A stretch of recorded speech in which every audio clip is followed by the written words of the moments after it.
আসসালামু আলাইকুম। আশা করছি সবাই ভালো আছেন। ট্যালেন্ট পুল চ্যানেলের পক্ষ থেকে সবাইকে স্বাগত। তৃতীয় প্রান্তিক মূল্যায়ন ২০২৫ এর তৃতীয় শ্রেণী ইংলিশ বিষয়ের একটি নমুনা প্রশ্ন নিয়ে আজকে আমরা আলোচনা করব। অবশ্যই তৃতীয় প্রান্তিকের সিলেবাসের মধ্য থেকেই পরীক্ষায় আসবে। তো সিলেবাস অনুযায়ী বাসায় পড়তে হবে এবং প্রশ্ন কাঠামো কেমন হবে এই ভিডিওটি সম্পূর্ণ দেখলে সে বিষয়ে সকলে ধারণা পেয়ে যাবে। প্রথম শ্রেণী থেকে পঞ্চম শ্রেণী পর্যন্ত সকল বিষয়ের সকল নমুনা প্রশ্ন ও তার উত্তর পাওয়ার জন্য চ্যানেলটি সাবস্ক্রাইব করে পাশে থাকবেন। তাহলে আজকে আমরা দেখব sample question third terminal examination 2025 class 3 subject English. Time 2 hour 30 minute, marks 100, অর্থাৎ 2 ঘন্টা 30 মিনিটের মধ্যে তোমাদের 100 মার্কের পরীক্ষা হবে।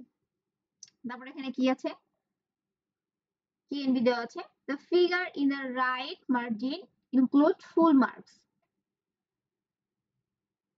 No marks, signs or symbol are allowed on the question paper. Read the text and answer the question 1, 2, 3 and 4. তাহলে কি করবে, প্রশ্নপত্রে কোনো দাগ বা চিহ্ন দেওয়া যাবে না।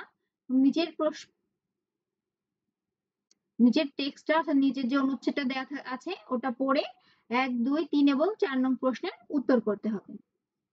এটা অবশ্যই বইয়ের মধ্য থেকে যে সিলেবাস থাকবে তৃতীয় প্রান্তিকে তার মধ্য থেকে একটি প্যাসেজ আসবে। এখানে আমি দিয়েছি otter is called life. All humans, animals and plants need water to live. তাহলে আমি যে প্যাসেজটা দিছি সেটা হচ্ছে otter is called life, এই প্যাসেজটি। এটি তৃতীয় প্রান্তিকের সিলেবাসের মধ্যেই আছে। তাহলে এক দাগে কি আসবে, এই প্যাসেজটা সুন্দর করে পড়বে, এর মধ্যে থেকেই 1, 2, 3 এবং 4 নং প্রশ্নের উত্তর করতে পারবে। এক দাগে আসবে choose the best answer from the following alternative and write them in your answer script. তাহলে নিচে যে প্রশ্নগুলো আছে তার বেস্ট অ্যান্সার অর্থাৎ ভালো উত্তর বা সঠিক উত্তর যেটি হবে সেটি শুধু উত্তরপত্রে লিখবে। এখানে 5টি থাকবে, প্রতিটিতে 1 নম্বর করে, 5টির জন্য থাকবে 5 নম্বর, অর্থাৎ 5 into 1 is equal to 5. এতে কি দিয়েছি, পপুলেশন ড্যাশ ওয়াটার কোয়ালিটি। এখানে 4টি অপশন আছে, 1 ইনক্রিজ, 2 রাইজ, 3 ইনহ্যান্স, 4 ডিক্রিসেস। তো সঠিক উত্তর যে অপশনটি হবে, উত্তর এ দিয়ে যে অপশনটা সঠিক উত্তর হবে সেই অপশনটি শুধু উত্তরপত্রে লিখতে হবে। B, but dash water is harmful for our life. সিতে আছে water is dash for our life. D, we should not dash water. ইতে আছে we should dash water from pollution. এভাবে যে প্যাসেজটি দেওয়া থাকবে সেই প্যাসেজ থেকে 5টি শূন্যস্থান পূরণ আসতে পারে, বাট চিকচিকের মতো, যে সঠিক উত্তরটি দিয়ে শূন্যস্থান পূরণের মতো হতে পারে, বা যে কোনো একটা শব্দ দিয়ে বললো যে এটার মিনিং কোনটা হবে, এভাবে আসতে পারে। তো এখানে কি করতে হবে, শুধু দাগ নম্বর দিয়ে যে অপশনটা উত্তর হবে সেই উত্তরপত্রে সেই অপশনটি শুধু লিখে দিবে। 2 দাগে আসবে read the following statements, write T if statement is true. তাহলে কি করতে হবে, নিচের যে বাক্যগুলো দেওয়া আছে সেগুলো পড়তে হবে, যদি তথ্যটি সঠিক হয় তাহলে লিখতে হবে টি, আর যদি কি আছে and write if the statement is false, যদি মিথ্যা তথ্য দেওয়া থাকে তাহলে কি বলতে হবে, তাহলে লিখতে হবে f অর্থাৎ false। এখানেও 5টির জন্য থাকবে 5 নম্বর, এ we need water every day। এই দুটোটা কি যদি সত্য হয়ে থাকে তাহলে আমরা লিখবো টি, এ দাগ দিয়ে অ্যান্সার দিয়ে শুধু টি দিয়ে দিলে হবে, আর যদি এটা মিথ্যা হয় তাহলে এ দাগ দিয়ে অ্যান্সার লিখে এফ লিখতে হবে। ঠিক আছে। বি দাগে আছে plants can live without water. C, people do not pollute the water sources. D, polluted water is dangerous for our life. E. Animals drink water every day. 3 দাগে আসবে answer the following question in a statement or in a sentence or sentence. অর্থাৎ যে প্রশ্নগুলোর উত্তর দিতে হবে সেটি একটি বাক্যে হতে পারে বা একাধিক বাক্যে হতে পারে। এখানে 5টি প্রশ্ন, প্রতিটিতে 3 নম্বর করে, 3 5 15 নম্বর। A. What are the main source of water? B. Why do trees take water from the soil? C. How do you save water from pollution? D. Why should you keep all rubbish in fixed place? E. What do we do with water in our everyday life? 4 দাগে আসবে write a short composition on water pollution. Write at least 5 sentence. তো এটাও কিন্তু এই প্যাসেজের উপর ভিত্তি করেই একটি শর্ট কম্পোজিশন লিখতে আসবে। এখানে যেহেতু ওয়াটার পলিউশন সম্পর্কে একটি প্যাসেজ দেওয়া আছে, তো সেই অনুযায়ী একটি কম্পোজিশন লিখতে বলছে। এর জন্য থাকবে 10 মার্কস অর্থাৎ 10 নম্বর।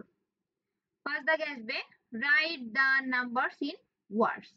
এখানে 5টির জন্য প্রতিটিতে 2 মার্কস অর্থাৎ 5 × 2 = 10 অর্থাৎ 5টির জন্য 10 নম্বর। 2 নম্বর করে প্রতিটিতে 5টির জন্য 10। এখানে আছে 98, 49, 11, 83, 65। এটা বানান করে লিখতে হবে। 6 দাগ rewrite the sentence using capital letter and punctuation mark where necessary। তো নিচে একটি প্যাসেজ দেওয়া থাকবে, সেখানে পাংচুয়েশন মার্ক এবং ক্যাপিটাল লেটার বড় হাতের অক্ষর এবং দাড়ি কমা ব্যবহার করতে হবে। এর জন্য থাকবে 10 মার্কস অর্থাৎ 10 নম্বর। প্রশ্ন কাঠামো কিন্তু আমি যেভাবে দিয়েছি এভাবেই থাকবে, কিন্তু ভিতরের প্রশ্ন শ্রেণী শিক্ষকরা পরিবর্তন করে দিতে পারে। অবশ্যই তৃতীয় প্রান্তিকের সিলেবাসের মধ্য থেকেই কিন্তু আসবে। A. Nusair's mother is Jasmine Akhtar. One day he noticed some dirty under Nusair's fingernails. He tells him there are germs in the dirt. Don't touch your mouth, nose, or eyes with dirty hands.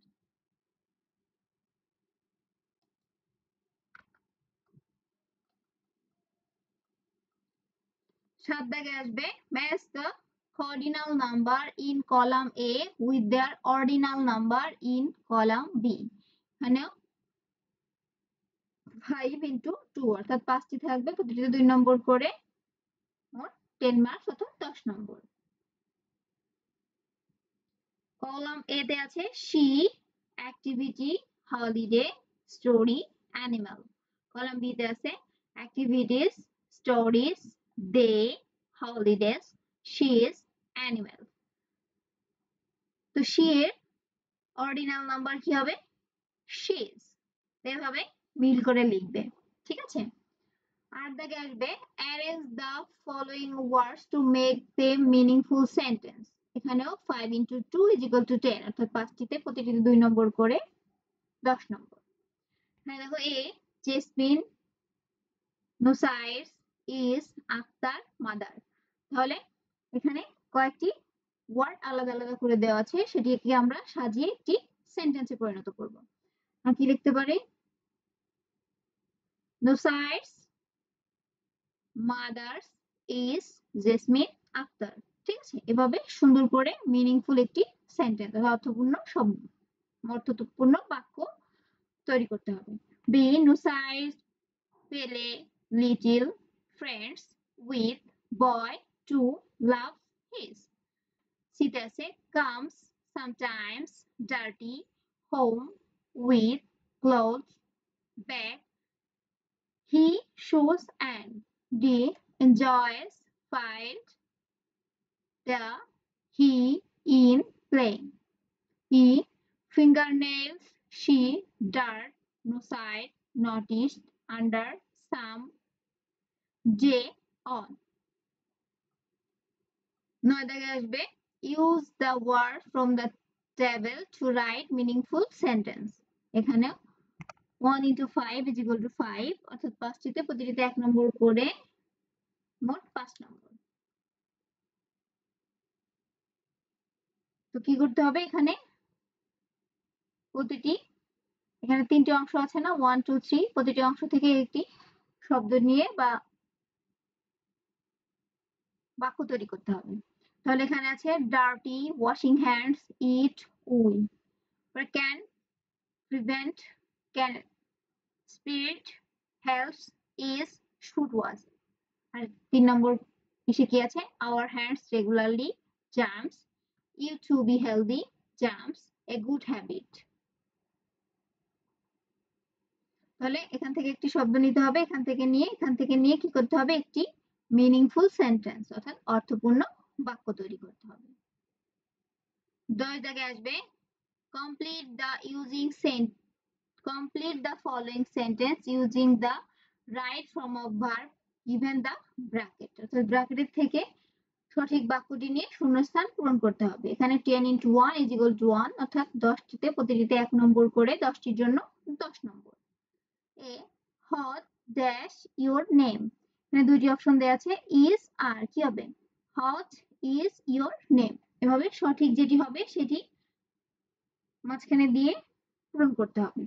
B I dash also good friend, am অথবা is, কোনটা হবে?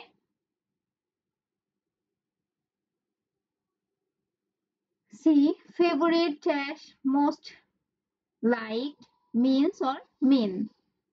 D which game does she dash to play, মানে কি হবে? Like না likes. ইতে আছে rose dash a nice flower, is or আর। if I am dash to buy some medicine now, going or goes। Jerin dash with her family in Mohinpur, lives or live। এইচ আছে how dash you, Sanjay are অথবা is, কি হবে? How are you. আইতে Sakiba dash to play football, likes or like, যেটি হবে সেই অপশনটি শুধু এখানে লিখে পূরণ করে দিবে। যেতে আছে I dash so much fun Saturday, have or had. 11 অর্থাৎ 11 দাগে কি আসবে? Match the request A with suitable response B, অর্থাৎ কলাম এ তে হচ্ছে কিছু রিকোয়েস্ট থাকবে এবং কলাম বি তে থাকবে তার রেসপন্স, অর্থাৎ কিছু অনুরোধ করা হবে আর পরবর্তীতে কিভাবে তার প্রক্রিয়া ঘটে বা তার উত্তর কিভাবে আমরা রেসপন্স করি সেটা দেওয়া থাকবে। তো write the response under the request.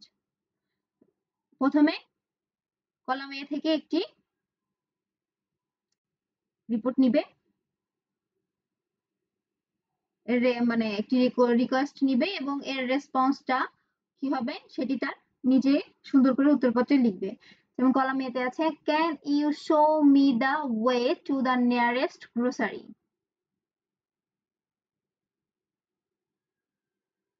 তো এখানে অপশন আছে no problem, what is there in your bag. দুইতে আছে sorry dear I am a newcomer here. তিনে আছে no problem here it is. চারে yes give it to me right now. চার of course let's go after the next class. এটার সাথে প্রথমটার সাথে কি হতে পারে? প্রথম রিকোয়েস্টের সাথে can you show me the way to the nearest grocery, তুমি এর সাথে হবে two sorry dear I am a new কমার।